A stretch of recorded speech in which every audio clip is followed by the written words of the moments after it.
Voici les paquets après découpage des pièces. On peut voir sur le paquet qui a servi à découper les pétales des boucles de sortie du tracé. Ces sorties ont permis de découper plus facilement les angles aigus, comme on l'a expliqué auparavant. Les pièces ont été rangées dans un casier.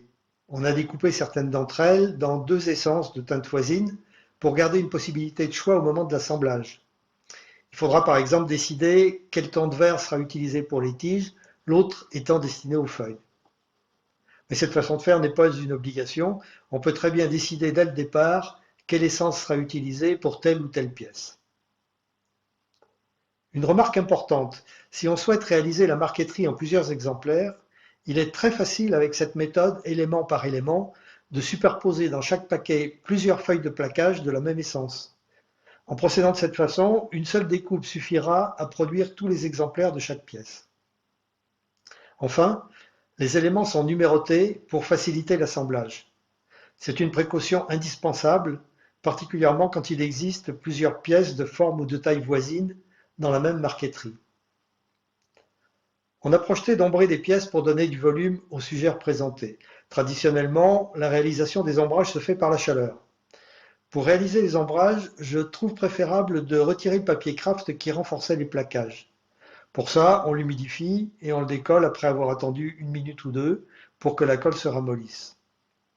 Bon, il est possible que les pièces se déforment sous l'action de l'eau et dans ce cas, on les placera dans un papier absorbant sous un poids pour leur redonner leur forme initiale. Néanmoins, il est possible d'ombrer sans retirer le papier kraft, à condition d'insister un peu plus à la mise en place des ombres. Voyons quelle méthode on peut utiliser pour réaliser les ombrages. La méthode véritablement traditionnelle, c'est la méthode qui utilise du sable chaud. C'est-à-dire qu'on va utiliser un sable tamisé très fin qu'on place sur une flamme. Donc on a une température très élevée au contact de la flamme et une température plus modérée en surface. Quand on introduit un plaquage dans ce sable, on va obtenir un brûlage dégradé qui va donner un ombrage progressif sur les plaquages.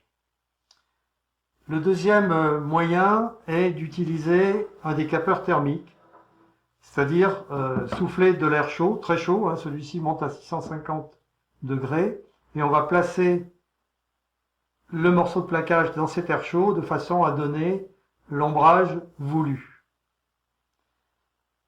Une remarque importante sur ces procédés, c'est de loin le moment le plus périlleux de la marqueterie, c'est-à-dire qu'on risque de se brûler. Ça m'est déjà arrivé. Attention notamment aux parois de la gamelle qui sert à chauffer le sable et essayer de placer cet outil suffisamment loin sur la table pour ne pas risquer d'avoir le visage qui passe au-dessus de la sortie d'air chaud. Nous allons voir un peu plus en détail comment on pratique ces ombrages. D'abord la méthode au sable chaud. On place donc du sable sur un réchaud et lorsqu'il est suffisamment chaud, on va pouvoir introduire le plaquage. Si on introduit le plaquage verticalement, on va avoir un dégradé relativement court, parce qu'on va exploiter le gradient sur sa partie la moins longue. Voilà ce que ça donne. Par contre, si on l'introduit avec un angle beaucoup plus marqué, on va obtenir un dégradé qui sera beaucoup plus long. Voilà l'exemple d'un dégradé un peu plus allongé. Donc, lorsqu'on a un ombrage à faire sur une pièce découpée, on va pouvoir prendre cette pièce et la placer dans le sable en surveillant la rapidité et l'intensité de l'ombrage qui se fait.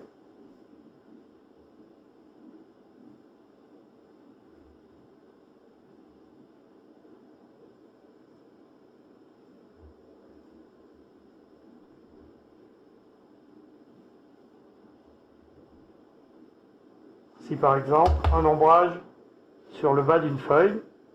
Lorsqu'on doit faire un ombrage au milieu, par exemple ici au-dessus de la nervure, c'est un peu plus compliqué. On va être obligé de trouver ou se faire un pochoir qui suit la nervure.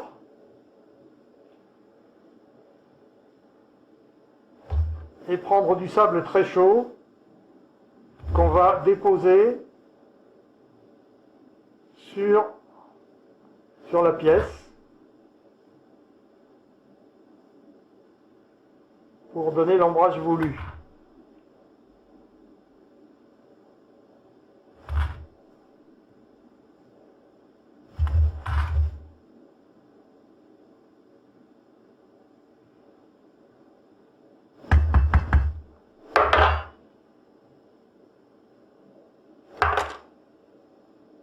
Voilà par exemple une pièce, donc une feuille qui va être ombrée avec un ombrage vers le bas, un ombrage sur le haut. On peut éventuellement augmenter un petit peu l'ombrage vers le bas. Donc tout ça est une question de dosage. Voilà, on peut avoir un ombrage comme ceci.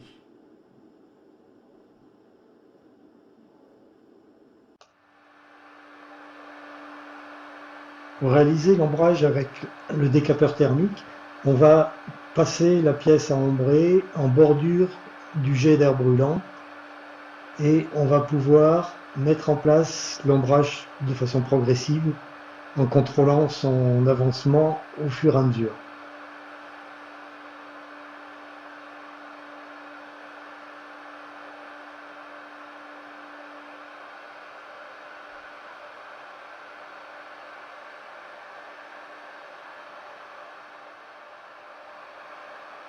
Lorsqu'on veut réaliser l'ombrage au milieu de la pièce, on fabrique un pochoir avec un plaquage épais qui protège la partie qui ne doit pas être ombrée. Ici, on a fait un pochoir qui suit la nervure centrale et on va présenter la pièce au-dessus du jet d'air brûlant avec l'angle et la distance voulue.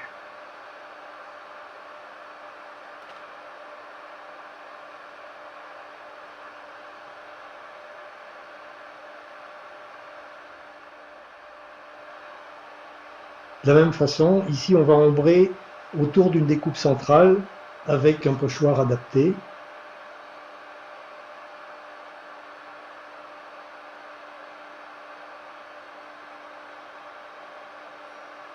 Les ombrages au décapeur thermique sont assez rapides à mettre en place.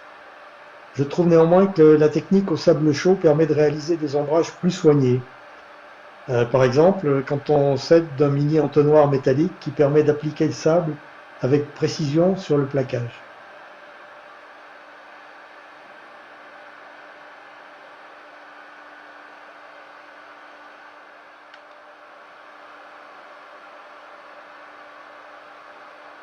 Traditionnellement en marqueterie, l'ombrage est déterminé par un éclairage situé en haut à gauche du sujet représenté.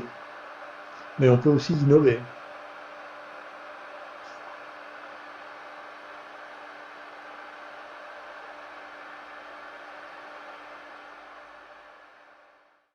Un dernier mot qui a son importance sur ces ombrages au sable chaud ou à l'air chaud. Sous l'effet de la chaleur, les pièces se sont rétractées et déformées éventuellement. Et pour leur redonner leur forme et surtout leur taille initiale, il est important de les humidifier et d'attendre un peu pour qu'elles retrouvent leur dimension originelle, leur hygrométrie normale.